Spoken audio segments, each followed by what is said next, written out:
¿cómo están? ¿Qué tal? Les agradezco bastante que puedan estar una vez más en este canal acompañándome y esta vez quiero detenerme en algo que ya he hablado anteriormente y que lo pueden revisar en algunos de los espacios que tengo preparados para ustedes aquí en este canal. Me estoy refiriendo al año que hemos cumplido en torno a la pandemia, este doloroso episodio que ahora tenemos que atravesar debido a estos contagios masivos que se dan en este contexto. Para esto quiero hablarles algunos puntos resaltantes de los cuales he hablado en diferentes medios y que ahora quiero compartir con ustedes en este momento. El primero de ellos es el miedo, el temor, el miedo al hambre, el miedo de morir de hambre debido al trabajo que no se tiene. Recuérdase que la economía peruana es una economía cotidiana, diaria, del día a día. No es una economía del ahorro, no es una economía del trabajo formal, del trabajo en planilla. Es una economía informal principalmente. Por lo tanto, nosotros debemos sobrevivir prácticamente día a día. El que haya una pandemia y no me permite trabajar tan solo un día de la semana ya resquebraja toda mi planificación a futuro en torno a mi familia, a mis hijos o a mi propia persona.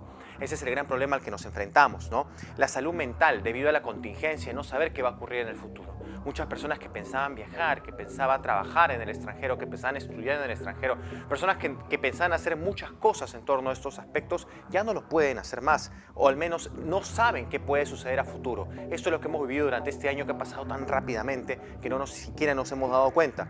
No se consideran tampoco los elementos o las inconsistencias culturales que nosotros tenemos. Me refiero a costumbres milenarias en torno a la aglomeración, por ejemplo, en torno al trabajo día a día, en torno a la imposibilidad de vivir en un espacio cerrado y la necesidad de vivir en campo abierto, debido a que los hogares en el Perú, recuérdese siempre, no son hogares en donde nosotros nos quedamos a modo de espacio de confort, de zona de confort. Al contrario, son lugares en los que solamente vamos a dormir. Por eso son lugares tan pequeños, por eso hay hacinamiento.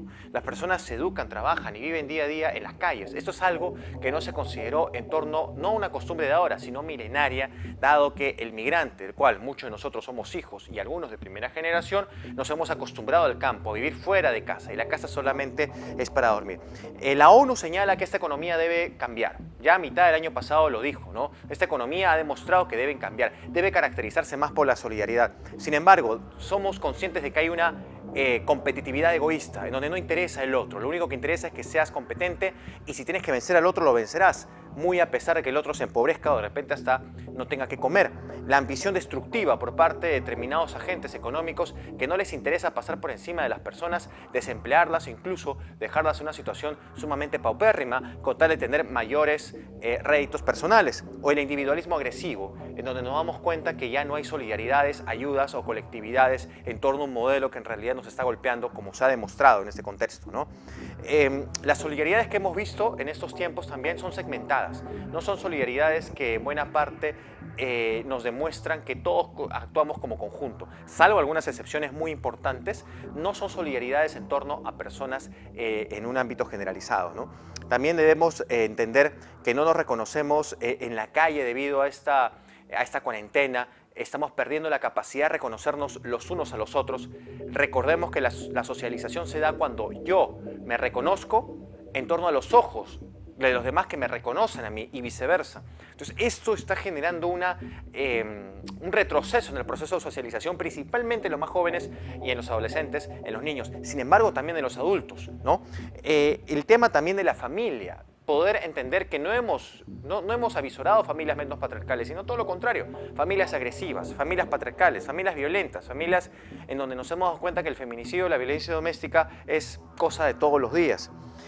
También nos damos cuenta cómo es que este distanciamiento necesario y obligatorio poco a poco ha irrumpido contra la naturaleza gregaria, no solo del ser humano, sino principalmente del hombre andino, que también es característica importante de esta sociedad peruana, ¿no? Los desplazos, ¿no? El desplazamiento que ha habido al inicio de la cuarentena, en donde nos dimos cuenta cómo el racismo hacía que se menospreciara a muchas personas que tenían que volver a sus tierras porque no tenían trabajo alguno, a pie, ¿no? Y cómo nos damos cuenta que algunas personas incluso tenían que dormir en las calles, incluso algunos de ellos venezolanos murieron atropellados en este contexto.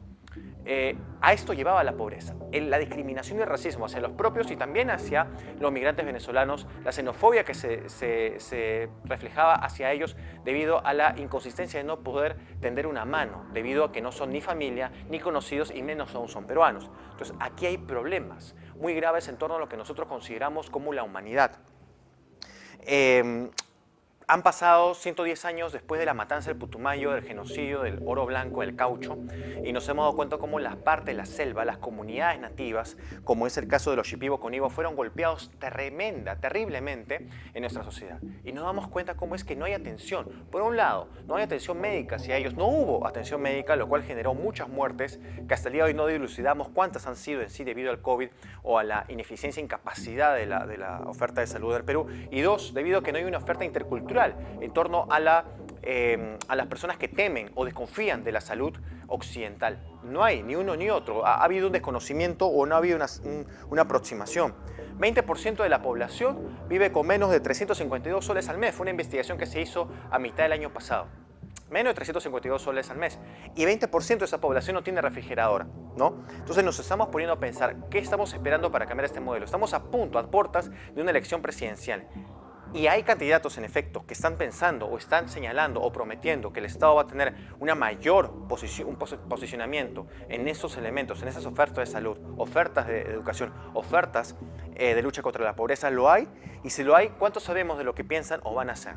¿O van a continuar con este proceso económico tan degradante? Porque está degradando nuestra sociedad al punto como hemos visto en este proceso de pandemia, ¿no? En Puno, por ejemplo, el 44% es rural. El 92% hasta fin del año pasado no tenía internet y el 35% ni siquiera tenía radio. Nos damos cuenta en ese sentido cómo es que la educación sigue siendo un privilegio. Entonces, estamos hablando de esto, de llegar con la educación a más lugares. La idea de la guerra contra el coronavirus, que es algo que muchos ministros decían, hoy no lo escucho ya tanto, pero la idea de guerra contra el coronavirus demuestra que todos lo vemos como desde un punto de vista belicoso.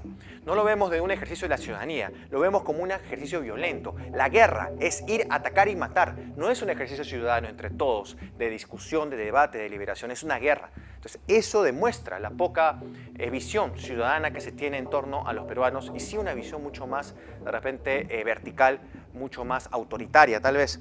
El estrés es otro de los elementos negativos que hemos nosotros visto, la incapacidad para dejar de, o mejor dicho, el desconocimiento de compararnos con Europa, sin darnos cuenta que el Perú es un país sumamente informal, multar y castigar y creer que esa es la solución, fueron errores que se han ido cometiendo, pero que con el tiempo, al cabo de un año, ya poco a poco hemos ido interiorizando, más que por las multas o el castigo, por el fallecimiento y contagio de los seres queridos, padres, de nuestros hermanos, de nuestros abuelos, etcétera, ¿no? Trabajar para sobrevivir o contagiarse en el camino. Es una frase que muchos a la que tenían que acceder, porque recuérdese que en el Perú nosotros nos hemos acostumbrado a luchar contra el peligro del día a día. No le tememos a nada, porque de tener miedo nos moriríamos de hambre. Los peruanos y peruanas, principalmente informales, principalmente en las zonas urbanas, tienen que sobrevivir con una economía del goteo, prácticamente luchar contra la imposibilidad. El COVID-19 se ha sumado a una imposibilidad más y ellos van a tratar de demostrar, vamos a tratar de demostrar nuestra fortaleza, nuestra fe, nuestra confianza, creyendo que no nos vamos a contagiar. He allí muchos vacíos y muchos descuidos, que por supuesto poco a poco estamos contrarrestándolas porque este virus todavía tiene para mucho tiempo, en torno a vacunas que van a tomar también tiempo poder suministrarlas. El consumismo masivo, la extracción destructiva de la naturaleza, ¿no? Medioambiental, la actividad económica que va degenerando, como lo dije, son cosas que debemos nosotros cambiar, transformar o al menos recapacitar en torno a su transformación, ¿no? Y perder el miedo a este cambio, a esta transformación, va de la mano con lo que viene a continuación, como son las elecciones electorales presidenciales y congresales, que nosotros tenemos que participar activamente y para nada querer anular o querer viciar un voto, ¿no? Finalmente, para terminar, nos hemos dado cuenta que se ha mercantilizado el derecho a vivir, se ha puesto a costos elevadísimos, hay profesionales que han hecho turnos o dobles turnos, productos que se han vendido en el ámbito privado, o sea, nos damos cuenta que la mercantilización ha llegado incluso al hecho de dejar vivir o de poder ayudar a que sobrevivan determinadas personas. Se ha apelado a una mercantilización de la necesidad y eso es algo que no debe volver a repetirse. Ya lo han dicho varios países sumamente capitalistas. El Estado tiene que tener preeminencia en términos de salud, hoy, mañana y siempre. Y esto nos lo ha demostrado, que el Perú no sea un país más pues que es incapaz de aprender estas lecciones, ¿no? El día de mañana, cuando todo esto, esperemos, lo más pronto posible se venza, vamos a tener que atender la salud orgánica de personas que han quedado todavía con las consecuencias de este COVID, atender las consecuencias mentales o psicosociales en torno a los dilemas de no poder vivir en sociedad, de personas que durante un año o tal vez dos a futuro no van a poder socializar con sus semejantes, de personas que han quedado sumamente traumatizadas por estar en casa constantemente o por no poder interactuar como lo acostumbraban, niños, adolescentes, como lo dije. Quiero que reflexionemos porque ha pasado un año y la pregunta es qué hemos aprendido. La pregunta es cuánto hemos fortalecido nuestras familias. La pregunta es cuánto hemos aprendido también a poder ser solidarios con los demás. Y la pregunta es cuánto hemos aprendido de saber por quién votar o saber qué participación tener en este contexto. Recuérdese que hace poco nada más hubo una protesta inusitada a nivel social, a nivel nacional.